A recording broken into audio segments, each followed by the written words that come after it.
There's ugly, there's gorilla ugly, and then there's JCPenney. Investor Beat starts now.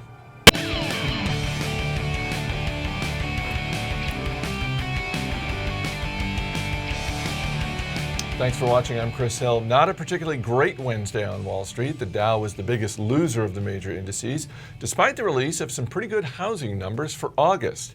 Joining me in studio today, Jason Moser and Matt Argersinger. Guys, our top story. Late Tuesday night, Amazon.com announced an update to its Kindle Fire tablet line. The new Kindle Fire HDX tablet is 34% faster and comes with a lower price tag. Jason, a much lower price tag. The cheapest version of this is $139. There are Kindle, just e-readers that cost more than that. Every rollout of these tablets, it makes me think of Steve Austin and the $6 Million Man, right? It's like lighter, faster, stronger. I mean, that's what they're doing with these tablets, and that's what Amazon and Jeff Bezos have done with these Kindles. But you make a great point there. I mean, he is really fighting to make these things affordable for everyone. So, yeah, there's plenty of market out there that wants the iPads and the iPad mini, but there is also plenty of market out there that's looking for these Kindles, and he's providing a device for virtually everyone. Should Apple be worried at all about this? I think so. You know, if you'd asked me a little while ago, I'd probably said no.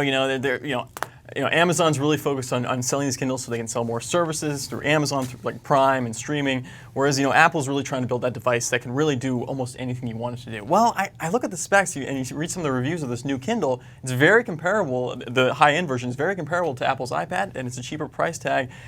I think Apple really needs to step it up. I know they have a new iPad coming out maybe early next year. We're going to have to see what Apple can come up with because I think this is now officially a real competitor. Amazon is one of those stocks that has not looked cheap for probably a decade or so. What do you think of shares right now? Yeah, I mean, I'd be lying if I said I didn't like it. I mean, I own shares personally. I've owned them for a long time. I'm not going to make the argument that it's cheap today at $300+, but I do think that investors need to look past the net income and the PE ratio. Look at the cash flow from operations that this company generates because that gives us a better idea of how their business model works. And I'm referring specifically to that negative cash conversion cycle that's unique to their business, but it is a very powerful cash-generating machine. And I think that these Kindles are going to continue to do very well. The beauty is that they aren't levered to the Kindles like Apple is levered to the iPads, and that's an advantage for Amazon. All right, let's get to some of the day's movers and shakers. MAKO Surgical up huge after the robotic surgical company was acquired by Stryker for $1.65 billion in cash.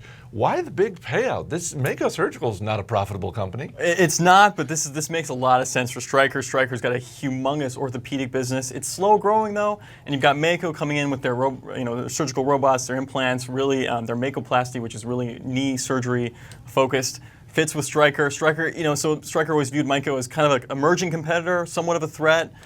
Now they buy him out at a pretty big premium, 85%. Makes me think that they're really just trying to get past any competing bids with the huge 85% move. So it makes sense. And for MAKO, investors who were able to buy MAKO in the last year at very low prices, it's great for them. Yeah, drinks are on you if you're one of those shareholders. Right. Fourth quarter profits for AutoZone rose 15%. Shares up slightly on the results. Not a particularly great year for the stock overall, though. No, but if you look at the past 5 years, it's been pretty phenomenal. And I think, what AutoZone has done, they've played really into that do-it-yourselfer. We've got a lot of old cars out on the roads there. But the nice thing is these cars are built to last a little bit longer. So I think that's playing into AutoZone's advantage. They're bigger than their competitors like Advance Auto Parts and O'Reilly. And I think that scale will continue to help them. And I see no reason why the stock shouldn't continue to perform well.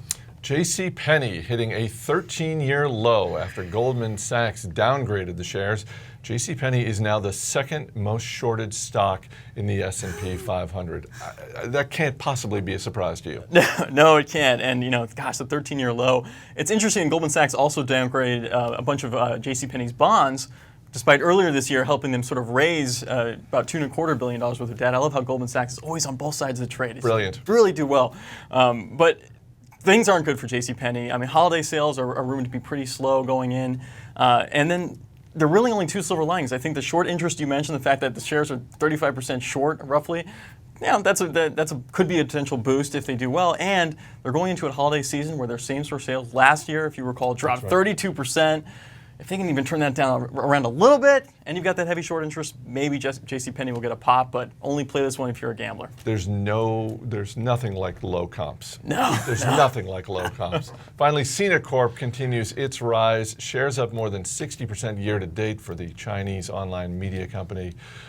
People talking about the Twitter IPO. SINA owns Weibo, which is the Chinese version of Twitter. What do you think of this one? Yeah, I think Weibo is a very powerful tool. I own SINA shares personally because of that dynamic of the business. And China to date has been very careful about what they've allowed on their internet, and censorship certainly is a concern there. But they are starting to loosen it up just even a little bit, right? Baby steps. And so I think, the Shanghai Free Trade Zone now, you're going to have some access to some of these types of social sites. And I think that's seen as a potential boon for something like SINA because of Weibo. And so I think that SINA shares today look a little bit undervalued compared to the upside that Weibo could bring the company. All right, that's going to do it for Wednesday's action. Let's look ahead to the rest of the week. Give me a stock I can put on my watch list. Sure, I'm looking at Vail Resorts. They report earnings on Friday. I mean, owner of some of the most premier vacation assets in the world, Vail Resort, of course, but also Breckenridge and Heavenly out in Nevada. They're into lodging, of course, real estate development. They're also they've got a little bit of optionality though, in that sense that they used to, as you would expect, owning ski resorts. They get most of their business, 80% actually, between November and April of every year. Well, there's been a new initiative to really capitalize on the summer months to come out with sort of eco-friendly and summer sport activities. Could be a big boost for them in the near term. Plus, you just got those really valuable assets that are never going away. I like Vail, especially at today's price. Is this earnings report we're going to see, is this going to be the first indication of how that summer planning is working out? I think a little bit. I mean, they're really in the early stages, but they'll give a sense of how this past, how the summer months just did. They're not doing a lot, so it'll be more about next year, but also kind of an indication of how they're looking going into the seasonal passes are going into the winter season. So. Okay, Jason, what about you? Yeah, very familiar consumer brand announces earnings tomorrow. Nike, the swoosh. This is just a phenomenal company. It just covers the world with their athletic gear. And it's interesting to see the dynamic between Nike and Under Armour. You have Nike, which is about a $60 billion plus company, trading at about 25 times earnings, versus an Under Armour that's less than 10 billion, but somewhere in the neighborhood of 45 times earnings, if not more. But it just shows you that with Under Armour being a smaller company with more growth prospects out there, it doesn't mean that Nike is capped yet, because really, if you look at the global sporting equipment, apparel, and footwear market, that's more than $300 billion of market opportunity out there. Still plenty of room for both of these companies to run. I'll be interested to see what Nike has to say. All right, for Jason Moser and Matt Argersinger, I'm Chris Hill. Thanks for watching. We'll see you tomorrow.